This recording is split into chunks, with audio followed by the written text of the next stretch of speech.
host, Nelda Schulte, and my online business, neldaschulte.com, helps do-it-yourself landlords with free and really inexpensive resources. And my reason for hosting these programs is because when I bought my first property, I stepped in a lot of financial and legal landmines that I want to help do-it-yourself landlords bypass altogether.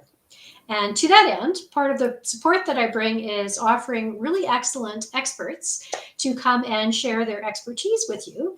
And tonight's topic is tenant screening. And I'm joined by an esteemed panel of landlords and tenant screening services. We have Darren Short from Tenant Cube. Welcome, Darren. Thank you. We have Bill Biko, the educated landlord. Welcome, Bill. And we have Zach Kilman, Front Lobby. Hello, everyone. And then we're going to be joined a little bit later by Gil Donkersgood, who is the former founder of Calgary Dwelling Consultants. So, guys, I'm going to ask this big, broad question, and we'll see who wants to jump in first. What are the tips you could offer for some of the most frequent questions you get asked about pre-screening questions? Like, what is the most frequent landlord question you get asked about pre-screening questions where you can offer landlords some really good tips? I can jump in there. One of the main questions I get is, what should I be asking in the first place? And when it comes to what should I be asking in the first place, I think the most important thing with pre-screening is to make sure the questions are going to help with your qualification process, right? So two that I have right off the top of my head that I always are going to ask is, number one, will you consent to a credit check? Because I'm always going to be running a credit check on my properties. So that's important. And then also, if they're not going to consent to the credit check, we may just eliminate some red flags right off the bat. And then secondly, I'll also be looking at, do you have reliable and verifiable income? Because I also know that that's something I'm going to be looking at later on. And I'll want to make sure that it's reliable, whether that be something that is a job or some sort of assistance. We want to make sure that income is regular and reliable, and then verifiable through some sort of reference or worker or whoever it may be. So are those questions you ask people on the phone or over text or email first, or are those questions you ask them in person? Yeah, those are going to be right at the time of inquiry, because I want to make sure that anybody that I'm talking to is going to at least make it to the point of a showing or an application later on. So I want to get those out of the way right off the bat to ensure that they're going to meet the basic criteria that I'm going to have. And that's going to be one, that I can verify using outside third-party data. And then secondly, that there is going to be reliable and steady income. So those are going to be two right off the bat that I'm going to be looking for. Great. How about you, Bill? Sorry, Zach. How about you, Zach? Okay. Do you want to jump in, Zach? I got well, I did, but yeah, I think I like what Darren shared. Those are good ones, and I think what he touched on is important for everyone to realize is that screening starts before even the showing. And so I think, it's really important to put a number of questions actually in the vacancy posting. And, those can be around the aspects that you're looking for, but also the obvious ones, which is, number of people, pets, move-in date, and why are you moving? And I think that landlords find that really helps to filter out those individuals who are going to be the right fit for their property and which ones aren't. Right. And so the reason we screen is why, Bill? Why do we pre-screen? Well, I'm still not done with what Darren and Zach were talking about. I agree with everything they were saying, and me too. I put it in my ad. I put in my ads that I'll be doing extensive credit checks and reference checks on everybody. I want to weed these people out. We have to remember our time is valuable, and we don't want to go waste our time showing somebody who's going to be a complete non-fit for our property, especially if you've got a property that's 40, 50 minutes away. Now you're talking 2 or 3 hours of your time. And granted, you should be batching all your showings when you can, but it depends on your market. Right now in Calgary, which is where I'm at, you can get 20, 40, 50 people for showing, so it's not such an issue. But other places, if you're going to be driving across the city for one showing, they better be a pretty narrowed down, specified person that's going to actually be interested and qualified for your property. So asking the questions that Darren talked about and Zach talked about are key. And one of my favorites is always, when do you need it? Because that's a huge one. Yeah.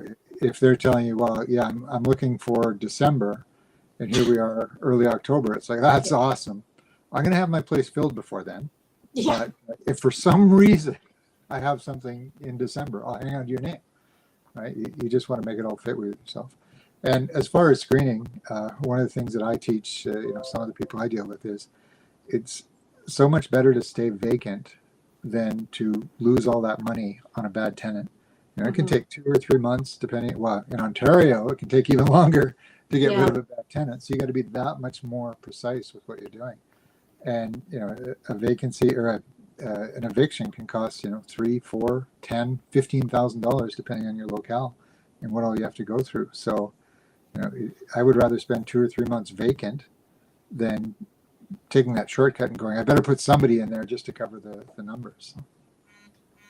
So tell me about pet screening, because I always ask people, how many pets do you have? I don't say, do you have pets? Because when I say to people, do you have pets? They'll say things like, oh, well, I just pet sit on weekends for my ex-girlfriend, or there's this dog that I like to kind of see sometimes, so there might be a couple dogs, or maybe, and I inherited my mother's cat and my brother's 2 dogs. There was one woman who told me that by the time I was actually putting little ticks beside pets when she was talking about all the pets. 7 pets. She said she had her 3 cats, her 2 dogs. She inherited her dead brother's dog. It was her mother's cat. I was like, 7 pets. So I never asked, do you? Because they might not consider those pets their pets, but they're still living with them. And I like to say how many, because then people automatically start answering the number rather than yes or no. Has anyone else had experience with pet people? And what are your pet questions? Or do you ask pet questions? I know in Ontario you can't sign a pet lease. It's not legal, but it is in Alberta. You can have a pet lease. Yeah, So, in BC as well. I agree with you. I think the question of how many pets do you have is better than if you do or not. And perhaps, and what types. yes. Because you have to ensure that it's going to fit with the property or not. And they would probably like to know that in advance of showing up, and you say no because they have 7 pets versus yes, it's okay. It helps with their not wasting their time as well. Yeah. How about you, Darren? Here in Ontario, we can't discriminate for people who do have pets, but what I'll be looking for is what type of pets do they have? So something that I'll be asking, similar to your question, how many do they have? If they do have pets, I'll be looking at what types of pets are they, whether this is going to be something like a huge dog or a little turtle. There's going to be a lot of differences there. So I'll be looking mostly for the type of pets here in Ontario. Good stuff. Do you have anything to add to that, Bill, that we haven't mentioned?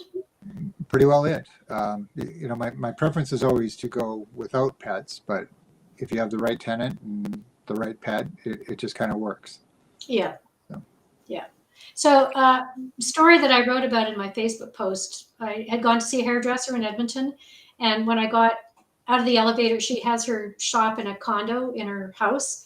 And when I got there, she said, did you see any posters in the elevator? And I'm like, for what? She said, well, about a snake. I'm like, what? And she said, yeah, one of the tenants had a boa constrictor and it got loose. I said, what? Your condo allows boa constrictors? And she says, no, they don't. So you never really know what people are going to bring into a property, what they consider a nice little pet.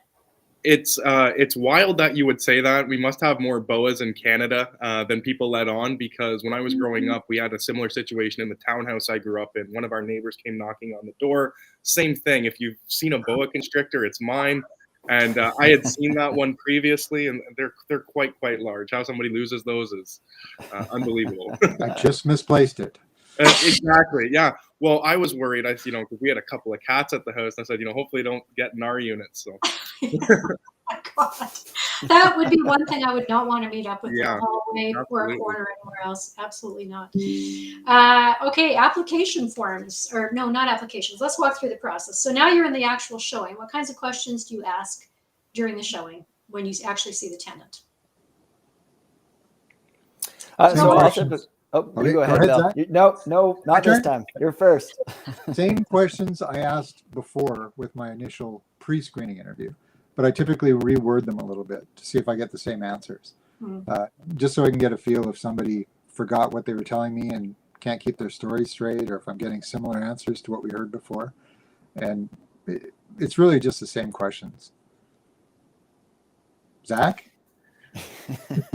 So yes, I do that as well also to see if the differences, if the answers change. But I also ask them, the same type of questions you would ask anyone who you meet for the first time, and sort of with the interest of getting to know the individual, because this is someone who's going to be your customer. They're going to be your tenant. You're going to interact with them, hopefully for many years to come. You want to make sure it's someone who you can, get along with and relate to and deal with problems as they come in an amicable way.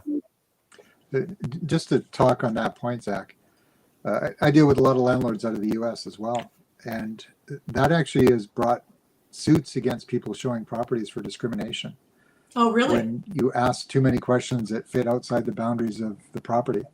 There was a realtor who was working as a property manager down, I think it was even Philadelphia, and they asked where somebody was from because they had an accent, and they were actually sued for $15,000 for discriminating against them because they didn't get the suite. Wow. So you got to be careful if you're in the US. Interesting. Yeah, and actually that is a good point, because there are human rights laws. Housing is landlord-tenant laws fit under the human rights, Freedom of Information and Privacy, and also the Human Rights Act. So we're not allowed to discriminate on any of the grounds that could be considered discriminatory for any human rights.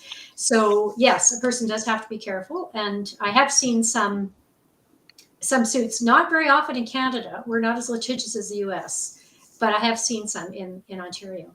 Welcome, Gil. Gil is here now. Bill, you've lost audio? Or can everyone else hear me or not? I can hear you. Yeah, Bill, your audio was kind of fuzzy when I was listening to you talk. It sounded sort of staticky. So maybe you want to log out and then log back in again. Maybe that would help. How's my audio? Your audio is good. Welcome, Gil. Thank you. Sorry I'm late. That's okay. Glad you're here. We're just talking about what you say in person, what you say over the phone, what kinds of questions you ask over the phone for tenant screening tips. And then we were talking about pet leases. And now we started talking about human rights, because Bill was saying that there were people in the United States, landlords he knew, who got sued they were just trying to be conversant. And they asked somebody where they were from. That person didn't get the suite, and they got sued for discrimination. So yes, you do have to know what the human rights code is and make sure that you're not asking questions that fall outside of that. Do you want to add anything to that, Gil? You're actually quite well versed in human rights code. Well, for example, you can't ask a person if they have a job, because that could be interpreted as some kind of discrimination. Although you are able to ask the source of income, so it's kind of a catch-22. But yeah, that's one of the questions. For example, if someone was to disclose to you that they made their income from social services because they had some kind of disability, that could be construed, if they didn't get the property, as discrimination against people with disabilities. So yeah, you have to really dance. Okay, now that's all really good to know, and it's good reminders for those of us who are doing it on a regular basis. You have to watch what you say. And then now we're getting to the actual lease, so the application, or not the lease, the application form. So Bill's just being tricky with us. He's coming in and out here. He's playing coy. Okay, so what happens when you get to the actual application form? What kinds of things must you absolutely know about your potential tenants? Darren, why don't we start with you? Yeah, absolutely. So to Gil's point, we're going to be looking for income. We may not be asking specifically, do you have a job? But income's going to be important. References are going to be important. Again, like I was talking about earlier, it's just important that the income is there and that it's reliable. And however we have to verify it, whether that be, again, through a social worker, or an employer, or wherever their income comes from, I'll be looking for those points specifically. And then I'll also be looking for their previous place where they've lived and how long they've lived there. To Zach's point earlier, you may want to ask some of these questions so that you can better understand a little bit about, where they're coming from, when they're moving, when they're looking to get into the place, and exactly, is this going to be something that they're ready for, and that you're ready for as well. Great. May I speak to that for a moment as well? Yeah, please do. So one of our rules was if the person has fairly short tenures in different places, instead of going back one landlord, go back two. Mm-hmm. Because the current landlord might be able or willing to say anything just to get rid of the person, whereas the previous landlord will maybe be a bit more honest. That's a great point. Another thing that we've done that may be over the top is we'll actually do we'll check the property ownership through the registry to make sure that the person who owns the property that the tenant is claiming owns the property really is the person that owns the property, rather than risk having a fake landlord. Now, this costs money, but less money than trying to evict a tenant. And we have busted at least 2 people for giving us false, like they've given their friends' names instead of the actual owners of the property. And then when we found out who the owner of the property was and we called them, they said, "Oh, stay away from those people at all costs." Now, there are landlords who go to the courthouse and they check criminal records. Do any of you do that? Or check if there have been any violations or creditors after them? So, I mean, our screening tool does. Yeah, it does review criminal records and court records to determine if there has been anything of that nature. I've never personally gone to the courthouse to do that, but all the power to individuals who do. I haven't done it either. Bill, have you done that? Bill's not talking to me. Maybe his audio's still out on him there. Yeah, it sounds like it is. That's too bad. One thing I wanted to share with respect to what Gil said about, which was, I think, kind of the next step in the process, which is calling the references and speaking to them. I agree with him. I've certainly seen that happen as well, where individuals gave it a fake reference. And so to get around that, I think it's important to ask questions that only the actual landlord would know. So it can be as simple, and I've seen this work, as what's the address and the unit number again? And if the person hesitates, it's likely that they're in fact not. But it can go further as well to, asking about the experience and how it went. And then I think the most important question is, would you rent to them again? And, to Bill's point, you have to be careful about what you ask. And so that question is not discriminatory in any way. It's merely a would you or would you not rent to someone? Mm-hmm. And, because a lot of people are hesitant to say that they wouldn't, but they typically won't say yes if they wouldn't. Yes, true. And then the other thing I found when I'd be talking to landlords or employers, I always check employer references. I never check personal references because, I mean, really, if you've got a friend who's giving you a reference, of course they're going to say something good about you. But an employer is kind of more bound by reputation law. They're representing the business as well to give you an honest answer. Now I forgot what I was going to say. There was a point I was going to make here. Well, there's another point I'd like to make. Oh, yes. I remember what my point was. After I've asked the question, I have to remind myself to keep quiet and let them do the talking. Don't fill in the blanks for people, because the silence makes people uncomfortable and they'll talk more, and you're going to get a more honest answer, more fleshed out information if you stay very quiet and let them get uncomfortable. That takes a lot of discipline, and Nelda's very good at that. The other thing I wanted to mention is that I think we're going to see laws coming up about privacy violations, and they're starting to say that, for example, posting a bad tenant's name on a bad tenant's Facebook page could violate certain laws. So this may be a sort of a moving target as far as what's safe and what a landlord can and can't do. So although we're discussing it here, you may not want to tell your tenant, I'm going to research you on Facebook and see what information I can find, because that could potentially lead to legal problems in the future. No, I mean, I always run social media checks on tenants because all kinds of interesting stuff comes up, but I don't tell them I'm running a social media check. But by the way, HR companies for employees run social media checks. That's standard practice these days. But Zach, Front Lobby does something really good where you can. So Zach, why don't you tell us why people should register for Front Lobby if they are wanting to check tenant references?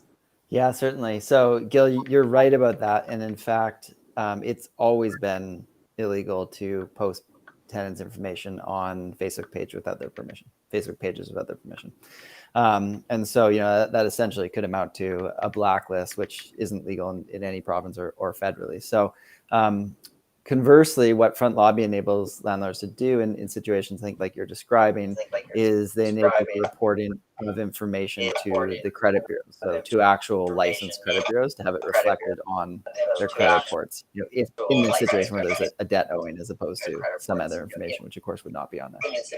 So what Front Lobby enables landlords to do is both pull screening reports, so credit reports and background checks, but also, which is unique, is landlord references.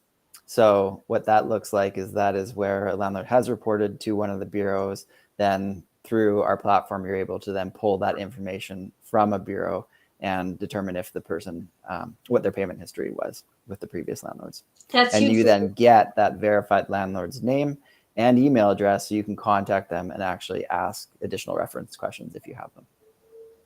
Which is brilliant. There's that cross-referencing that's happening that's never happened before for landlords.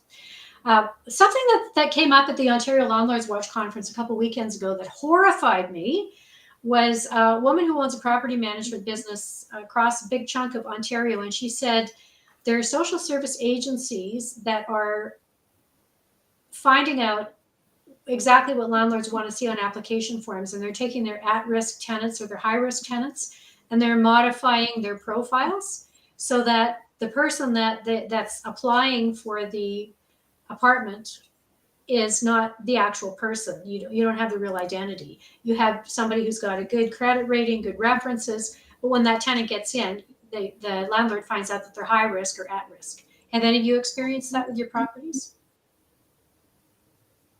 I have not. No. Not in my experience. I haven't seen that yet. No. I haven't either, but she said it was happening quite frequently in Ontario and it was working its way around Canada, which absolutely horrified me.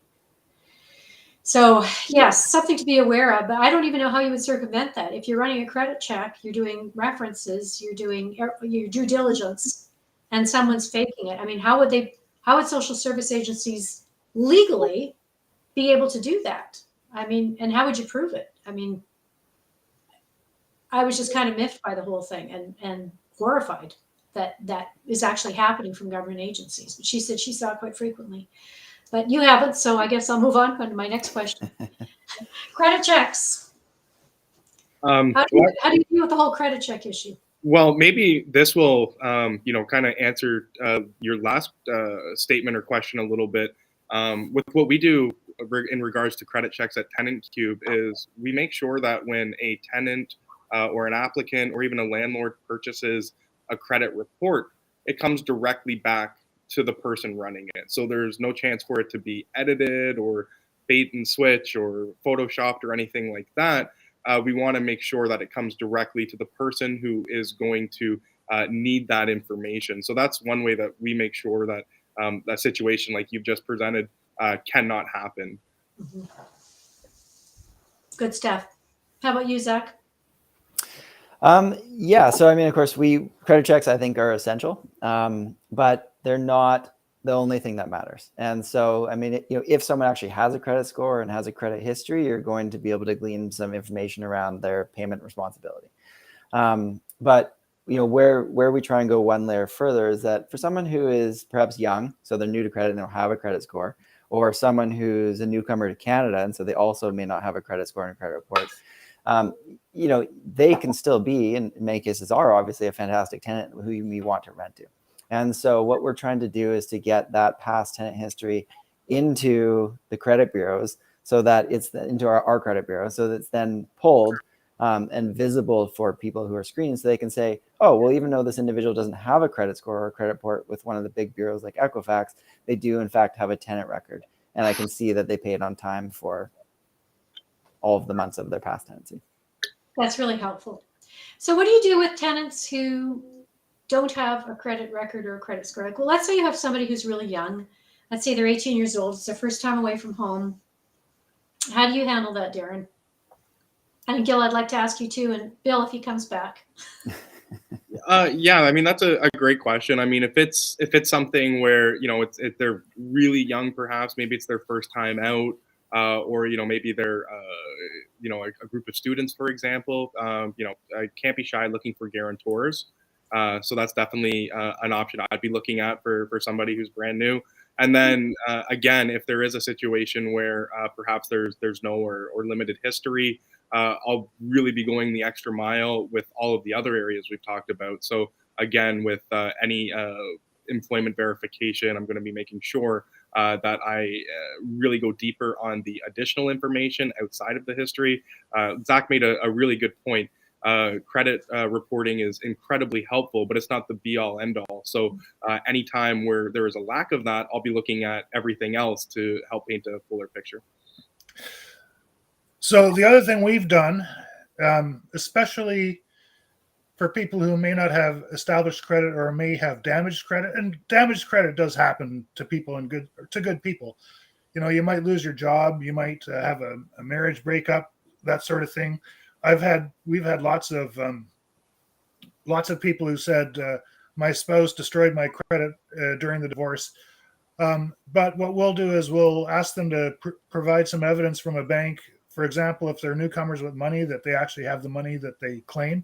And this is another case for retired people too, where if a person is retired, they may not have a job or an income, but they may have hundreds of thousands of dollars in the bank. Or if a person's had their credit destroyed and they're rebuilding, the bank will be able to give us some indication that that's the case. It's just a way to sort of hedge your bets. Yeah, and typically people who have, if people have been bankrupt and when I've given out credit reports before, I've said, is there anything you'd like to tell me before I Yes. write the report? And if they disclose, that's always a good thing, because sometimes it's good to know what the situation is, and you will find out anyway if you run the report. If they don't disclose, if they go, I have no idea I filed for bankruptcy, or there are 5 creditors after me, well, there's your big red flag right there. And we've had that.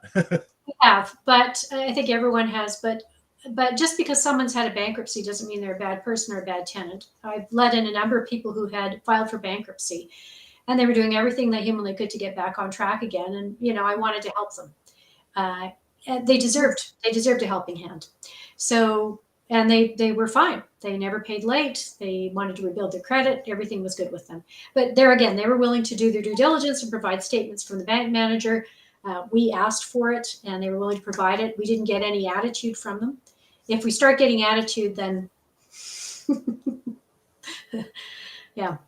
Yeah, absolutely. I mean, I couldn't agree more. People can go through bankruptcies or other financial difficulties, and it has no bearing actually necessarily on how they're going to be as your tenant. No. And so it's important, in those instances to look elsewhere, as Darren and Gil both said. So the question, I also really agreed with the guarantor option. If that's available, makes it much easier. Yes. So the question we would ask is, when we do a credit check, will we be surprised? And if they answered honestly, then. So, I think a lot of people bank on you not doing the credit check, because a lot of landlords say they will, but they don't. Mm-hmm. So people know this, and they try to play the poker game and cross their fingers that you're bluffing. Mm-hmm. So the trick is not to bluff.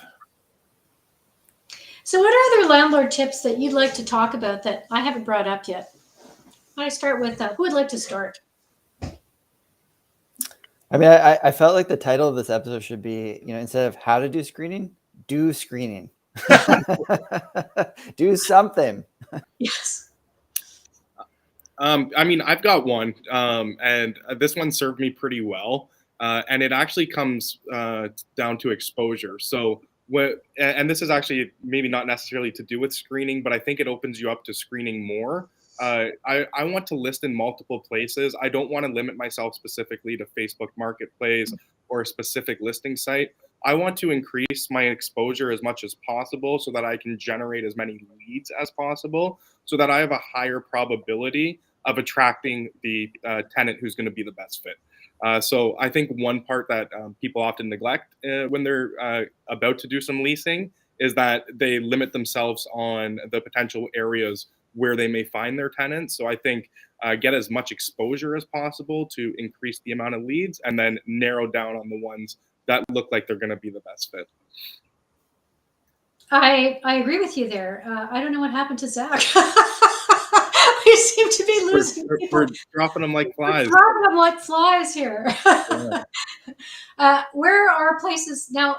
This is something that I discovered when I started advertising properties in different locations, is that there were popular spots that tenants looked for properties in different locations, and it really depended on a lot of things. Like just to give you an example, my first property that I bought was in Fort McMurray. I still have it, and at that time when I lived in Fort McMurray, you would advertise your room for rent or your suite for rent in the paper.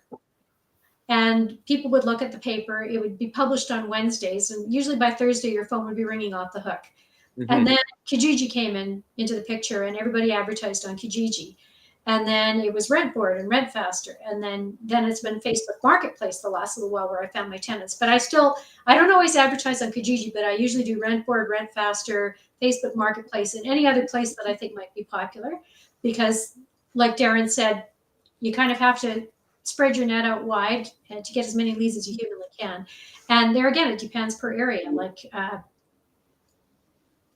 well, I can give you a perfect example of that. You just named Rentfaster, and here in Ontario, it hasn't picked up nearly what it has out west. But landlords that I work with and I talk with all the time, they're always saying, "Do you guys support Rentfaster? Can I get through Rentfaster on your site?" And the reason is I think to your point, there's a lot of exposure out in your area, out in Alberta and out in Vancouver, or out in BC rather. So it's going to vary from place to place. And another one is like Kijiji is big here in Ontario, but I've heard in the West Coast it's kind of lost some of its appeal. So I think again, mixing and matching appropriate to your area is definitely going to help. Where do you advertise mostly in Ontario, Darren? In Ontario, I mean, it's definitely Facebook Marketplace is the dominant force out here. That being said, I've heard some rumors that Facebook Marketplace might actually be moving away from their rental and real estate listings. Okay. Yeah, so I'm not sure how long that'll last, but that's definitely a dominant force out here. Kijiji is still pretty big. Rentals.ca gets a lot of action as well. But I think Facebook Marketplace is heads above the others. Yeah, our experience with Kijiji here was that you didn't get the quality of application that you got with Rentfaster. I think Nelda would agree with me. Yeah, we got a lot of tire kickers, but I actually recently I found Facebook Marketplace to be head and shoulders above the rest as well. So you're out west as well, Gil? I am. Okay. Gil's in BC, yep. I see. Yeah, I that's again. Whenever I speak to a landlord and they're out BC or Alberta, it's always Rentfaster, and I guess Facebook is starting to take over there as well. One thing I like about Rentfaster is if it was sort of getting really into the mainstream, they've got great stats, and you don't get that out of any other offering.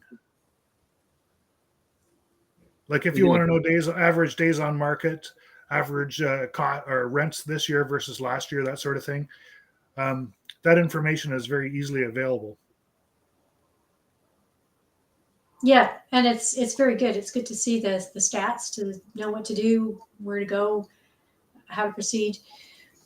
So I'm going to reiterate what we've talked about so far. We've talked about pre-screening questions, and definitely do pre-screening, because you don't want to be driving down to show somebody a property if they don't fit your qualifications, your criteria. Secondly, you want to ask them pretty much the same things legally that you can ask them and human rights wise that you ask them in your pre-screening. And then thirdly, when they're filling out an application form, you need to be very thorough and make sure that you're asking all the questions that you legally can and that you're doing all of your checks, and then do a credit check. Don't just say you're going to do a credit check, do a credit check. And Front Lobby and Tenant Cube have excellent credit checks that are very reasonably priced if you join their memberships. They're really good. And then check everything. Check references. Check land titles on landlords. Do Google checks. Do social media checks. Be as thorough as you humanly can. And then you stand a better possibility of having a good tenant or good quality tenant. Now, nothing's 100%. My experience has been, I also used to be on the housing committee of a housing cooperative many years ago. And we had tenants who were excellent tenants for 5-6 years. Unbeknownst to us, the tenants had a drinking problem, fell off the wagon. Their townhouse turned into Party Central. They trashed it. We ended up having to evict them.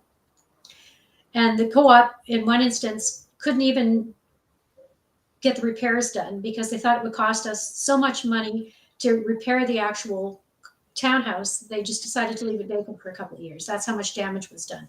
And that person had been a really good tenant. So, I mean, you can't predict things. Somebody could have an illness, have a drinking problem, a gambling problem could get hold of them. They might go off the rails emotionally because there's been a divorce, death in the family, death of a child.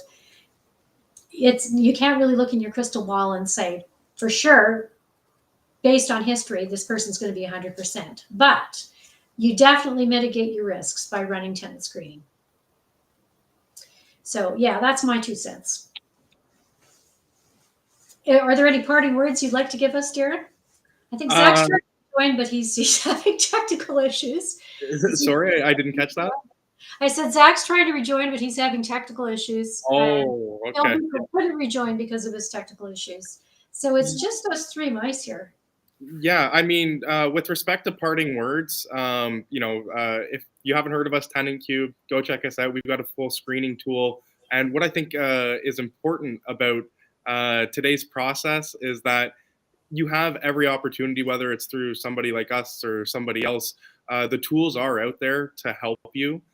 So don't rely on the handshake and don't rely on a nice smile as much as we want to. And our gut instinct will sometimes tell us, hey, they seem nice. Like, I want to go with them.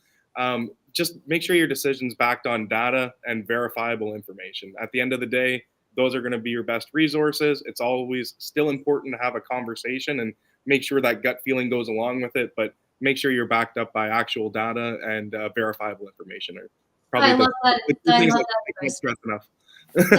That's brilliant advice. Back it up. Make sure you back everything up. Exactly. And how about you, Gil? What's your final word of advice? A couple words. First, every dollar and every minute you spend doing the verification is money you won't have to spend doing the eviction. And I'm going to quote you on this one, or a quote that you quite often throw out there, which is believe in Allah, but finish it off. Tie up your camel. Which is basically what Darren said. Do your due diligence. Trust. Yes, you want to trust people. You want to think that all people are good. And there are a lot of really good tenants out there. I've had a lot of good tenants. But that doesn't mean you shouldn't do your due diligence. Is that what you were going to say, Gil? Absolutely. Okay. Now, I've saved the very biggest question for the last. How can I get my hands on a copy of the Canadian Landlord's Handbook by Nelda Schulte? I'm glad you asked. I was about to. You can get this on Amazon.ca. So Amazon.ca, the Canadian Landlord's Handbook. You can get a Kindle version for $1.43, or you can get this beautiful paperback version for $18. If you like this live session, like us on Facebook. I'm also going to post this video on YouTube and on my Nelda Schulte channel. And if you liked it, remember to subscribe and tell all of your friends. Tell all of your friends about Tenant Cube. I'm going to paste a backlink for Tenant Cube. Tell all of your friends about Front Lobby, because these are really excellent services that can help your landlording in leaps and bounds and save you on efficiencies and time. So excellent services. I'll post their backlinks on my YouTube video as well. And then, of course, if you want free access to landlording and property investing resources, jump on my website, www.neldaschulte.com, and click the green membership button, and babada bing, babada boom, you can be on my membership list. And I'd like to thank our special guests, the one who stayed to the very end, Darren.